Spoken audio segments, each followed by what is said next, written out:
I intend to resign as party leader, as Prime Minister. We need a carbon tax election now. Justin Trudeau's Liberals have let down Canadians. Well, it's finally happened.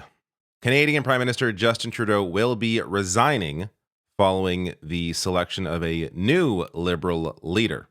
So Parliament will be prorogued until March 24th, at which point the new leader will take over, and expected there to be an election shortly thereafter called by the other parties in Parliament. So I covered this whole announcement live early this morning when it happened. You can go check that out. I will link to it below the video here. But so we go through the whole, there's a lot comes up during that discussion. It's over an hour long, so you can go watch my full reaction there.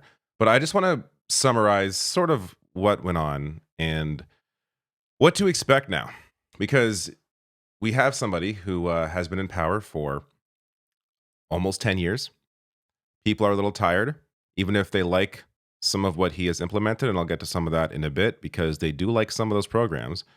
But whether it's because they've just grown tired of him for obvious reasons, he can be hard to listen to, whether it's the fact that the party, I don't think, has really marketed itself well, despite the popularity of some of the programs that they have brought in. And of course, this idea that Trudeau is so far left when he has run very center the entire time. But we can discuss more of that. I'll get to Pierre Poilievre and Jagmeet Singh's, both of their reactions to this as well, which are eerily similar in some ways. But let me first play for you a quick announcement here. The announcement from Trudeau about his resignation. So last night over dinner, I told my kids about the decision that I'm sharing with you today. I intend to resign as party leader, as Prime Minister, after the party selects its next leader through a robust, nationwide, competitive process. Last night, I asked the President of the Liberal Party to begin that process. This country deserves a real choice in the next election, and it has become clear to me that if I'm having to fight internal battles, I cannot be the best option in that election. All right, a little dishonesty there from Trudeau, as this is not about internal battles necessarily within his party, because the internal battles exist due to where the party currently sits. So it isn't about the internal battles as much as it is about the actual numbers and the fact that in the best case scenario, conservatives still, or I should say in a worst case scenario for the conservatives, best case scenario for the liberals, conservatives still form a majority government based on how the data currently looks. So that's why there was this internal push, and has been for a while, to get Trudeau to step down and have a proper leadership race. He finally gave in, realized not much else he can really do, and that's going to happen. Now, this is not going to solve all of the Liberals' woes. I want to be clear about that. It's not as if taking out Trudeau and replacing him with somebody else is all of a sudden going to throw the Liberals into a commanding position going into an election. In fact, they are still very likely to lose. This is about mitigating the damage. So instead of potentially turning the Liberal Party into a fourth place party, potentially maintaining their opposition, or I should say, allowing them to sit into an opposition party within a loss, as opposed to where they may be if Trudeau was still on as leader. So still losing seats, but maybe not as much as they would have with him at the top. But this is still, things have, again, the campaigns have to start, things have to get going. So things can shift, and they have shifted in the past, in past elections, but things have to dramatically shift for us to avoid a conservative government at this point. Now, that may happen, considering how people feel about Pierre Poilievre. We'll get to that in a second here. But part of the reason, I don't think this is the main reason, but at least part of the reason the Conservatives have been able to take advantage of the situation is because they have been spending a lot of money on advertising. So $8.5 million in 2023, That was as of July 4th last year. And compare that to Liberals spent just a fraction around $381,000, while NDP spent only $42,000. $8.5 million compared to that. That's going to have some kind of impact. I mean, I don't see many ads because I have YouTube Premium, so luckily I don't see many ads on YouTube. I don't watch much live TV except for sports, and that's all, sports betting. But the occasional political ad I do see is always a conservative ad. I'd never seen an NDP ad. Rarely, if ever, see a Liberal ad unless it's the provincial Liberal Party. But there really has, that's going to change getting into an election, obviously. But I think this has helped to allow the Conservatives being in the position that they are currently in, despite the fact that Pierre Poilievre, again, I got to numbers here in a bit, not all that popular. So let me play for you his reaction to Trudeau's announcement. Canadians desperate to turn the page on this dark chapter in our history might be relieved today that Justin Trudeau is finally leaving. But what has really changed? Every Liberal MP in power today and every potential Liberal leadership contender fighting for the top job helped Justin Trudeau break the country over the last 9 years. We need a carbon tax election now to choose between the NDP Liberal costly coalition that taxes your food, punishes your work, doubles your housing costs, and unleashes crime and drugs in your community, or common sense Conservatives who will axe the tax, build the homes, fix the budget, and stop the crime. All right, so kind of what you expect, where he is, even though he's been running against Trudeau for the past couple of years, he is now acting like this isn't just Trudeau, it's the entire party, and they're all complicit in the massive failure of the Liberal Party and the Liberal government. So going on to right here, every Liberal MP and leadership contender supported everything Trudeau did for 9 years. I find this funny. Every Liberal MP and leadership contender supported everything Trudeau did. We don't know who the contenders are. we don't know. There's no actual official names yet, as of recording this, about who is going to be in this race. So the idea that every leadership contender supported everything, you don't know that. You're just saying that. But again, that's all part of their marketing here to try and make every Liberal Trudeau. They now want to trick voters by swapping in another Liberal face to keep ripping off Canadians for another 4 years, just like Justin. The only way to fix what Liberals broke is a carbon tax election. The idea that blaming the carbon tax for everything. I have done many videos on this. Maybe I'll pop it up on screen right now. Just one of the resources going into how the carbon tax is not the problem for anybody. It's not the issue here. In fact, many people get more money back from a rebate, the carbon tax rebate, than they pay into when it comes to their taxes. So the carbon tax is not the problem here. The issue largely is when it comes to affordability is price gouging, is massive corporations, their power when it comes to how they have used inflation to jack up their prices. That's why they have massive profits. Why else would they have massive profits during an affordability crisis? It's because they're taking advantage of actual inflation by jacking up their prices even further. That has been a consistent issue that the Liberals did not properly deal with, and the Conservatives have no answer for because they keep blaming the carbon tax. So it's just this. When you know better, a lot of what Pierre Poilievre says falls so flat because while he talks an accurate game when it comes to pinpointing how people are feeling about certain issues, there is no actual solutions to the problems that he is bringing up. And a lot of what he says, like this whole campaigning has simply been in the negative in terms of just focusing on how terrible Liberals are and doing very little in terms of offering any actual solutions to the problems that he is pinpointing. But this gets to some of the popularity of the Liberal programs that have not helped them, even though they are popular programs. So the Liberals have not seen a boost in their electoral fortunes from the budget, but that does not mean the major policies within the budget are unpopular. In fact, every budget item presented to respondents received majority approval. So the new Canada Disability Benefit, dental care, and pharmacare receive a thumbs up from at least 7 in 10 Canadians overall, as well as half or more of every group of party supporters. So to be clear, this is Angus Reid data, Angus Reid Institute from earlier last year, from April 24th, going over the popularity of some of those programs. And despite the popularity of those programs, here they are here. You can read them yourself. Pause the video, check it out.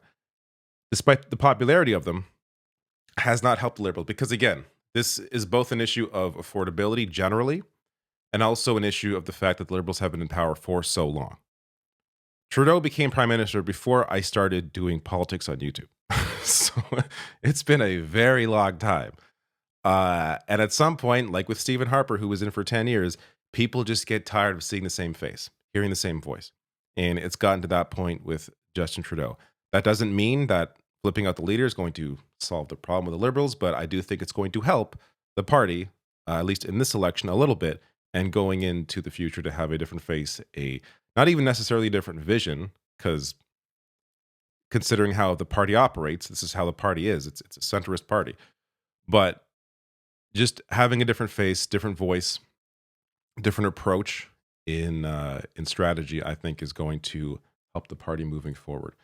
Now, worth noting as well, in terms of Pierre Poilievre, corporate lobbyists are flocking to Pierre Poilievre's Cash for Access fundraisers. So I did a whole video on this back probably in March 2024.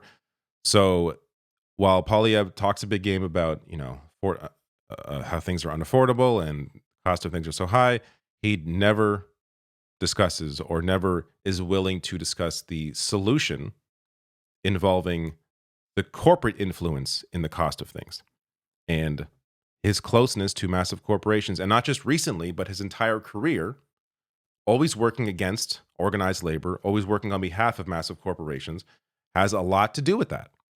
So it's just like, we should be clear about the fact that the Liberals have failed to properly address affordability, but that the Conservative Party have also failed in any sort of change in strategy. This is still the same Conservative Party that has always been in terms of its closeness to the wealthy and corporations.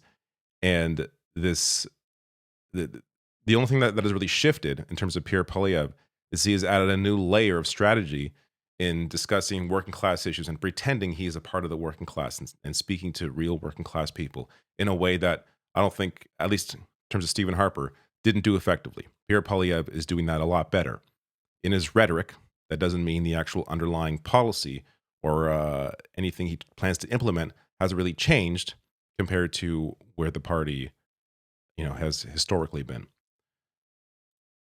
Now, on Pierre Poilievre's net approval, it appears a lot of Canadians also not really a fan of him. So this is Angus Reid, December 30th. Canada is a minus 17 on approval of Pierre Poilievre. Now, I actually tend to think this may change for the good for him. I watched his interview with Jordan Peterson, and while I'm someone who I would argue knows better than the average person, and was able to see through a lot of his garbage, I could also see how somebody going into that, not knowing a whole hell of a lot, could come out of that interview thinking that Pierre Poilievre looks good. And if he continues that same strategy, again, of speaking to the issues that people face and pinning all those problems on the Liberal Party, I could see that benefiting him in a future election. Unless the case is properly prosecuted on whether it's the NDP or the Liberals doing it, in terms of how empty Pierre Poilievre is in his rhetoric in any sort of attempt to actually address those problems. But if enough people fall for the marketing that Pierre Poilievre is putting out, then it's going to help. Jagmeet Singh, let me get to his reaction. So just quickly here, he says, below is my statement on Justin Trudeau's resignation. If you oppose callous conservative cuts, if you oppose the rich getting richer while everyone else falls further behind, stand with the NDP this time. So let me read this, and I'll play for you a quick video of his as well. But he says, Justin Trudeau has let you down over and over. He let you down on the cost of housing and groceries. He let you down on fixing healthcare. It doesn't matter who leads the Liberals. They don't deserve another chance. Conservatives are jumping at the opportunity to take from you and give more to CEOs. You will pay the price of Poilievre's cuts. If you oppose callous conservative cuts, if you oppose the rich getting richer while everyone else falls further behind, stand with the NDP this time. You can have a government that works for you for a change. Let me play a clip of Jagmeet Singh. Justin Trudeau's Liberals have let down Canadians. They have let you down when it comes to the cost of homes.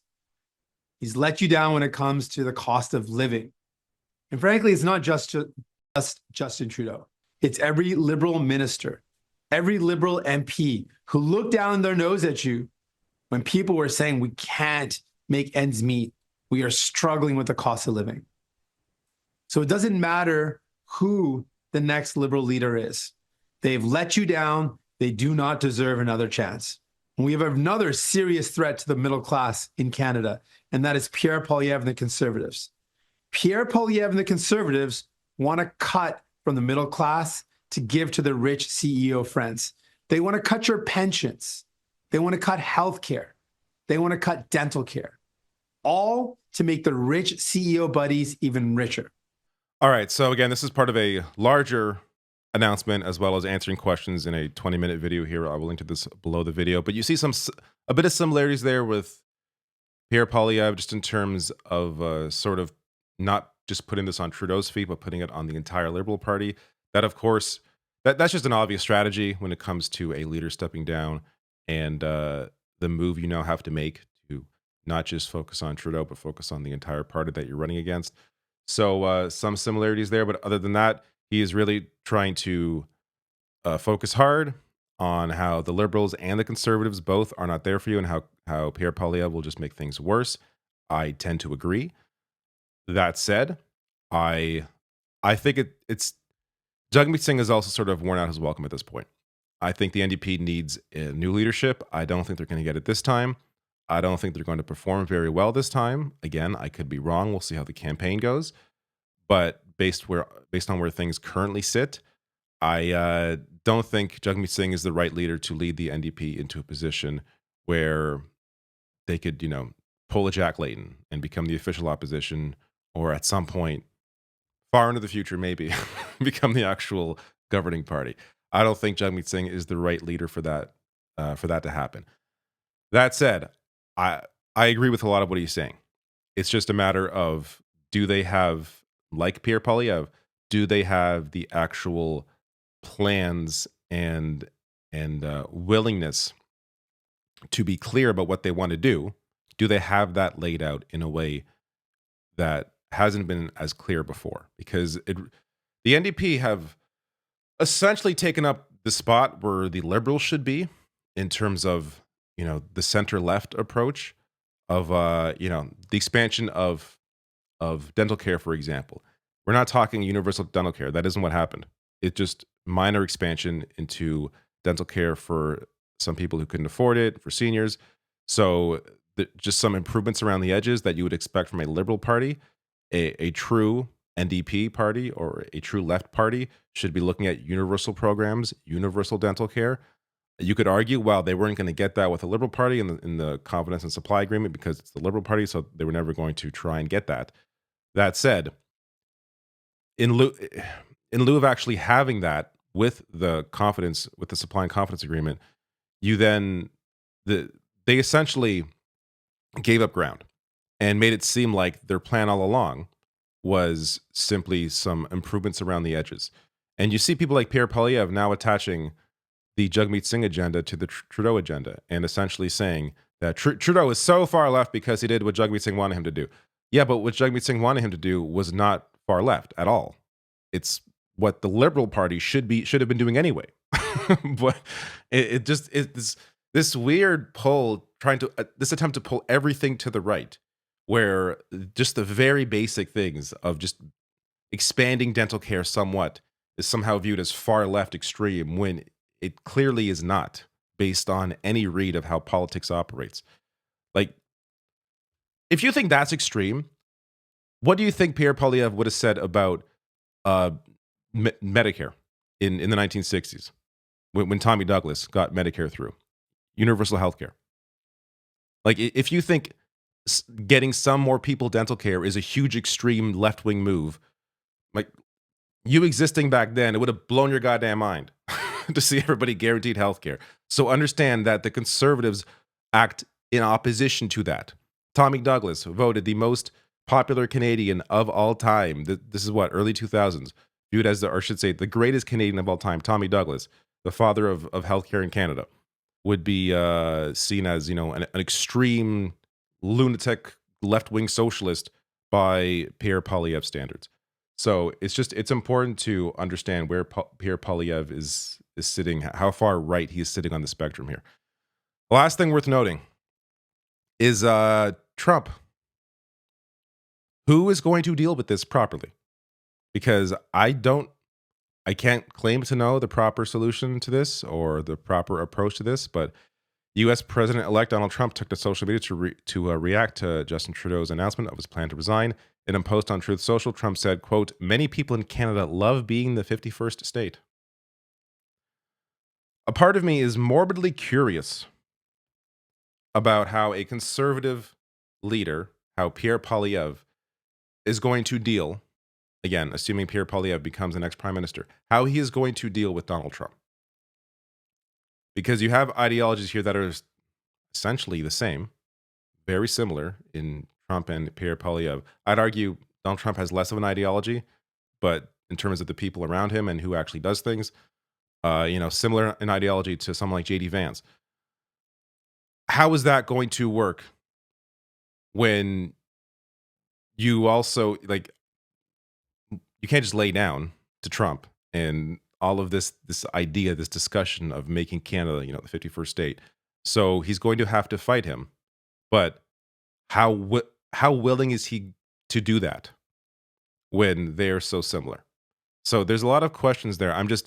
I have no idea how Pierre Poilievre is going to be or operate in that scenario. But that's all for discussions, you know, later down the line when we are in that position to see them. But interesting to finally see Trudeau. I thought it was expected because of where the numbers were, and I just figured it would happen after Christmas once he lost his finance minister, his deputy prime minister, and Chrystia Freeland when she came out against him before the Christmas break. I think it was just a matter of weeks before Trudeau was going to resign, and in fact, he did. So now we're going to see a leadership race within the Liberal Party, and I expect the party to move further to the right because of the way they've been talking about things. That said, that's up to people voting for the next leader. So if the people voting decide something different, then we're going to see something different. It's all a matter of time till we see where all of this goes. Let me know in the comments below your thoughts on Trudeau's resignation and where you want to see the party move.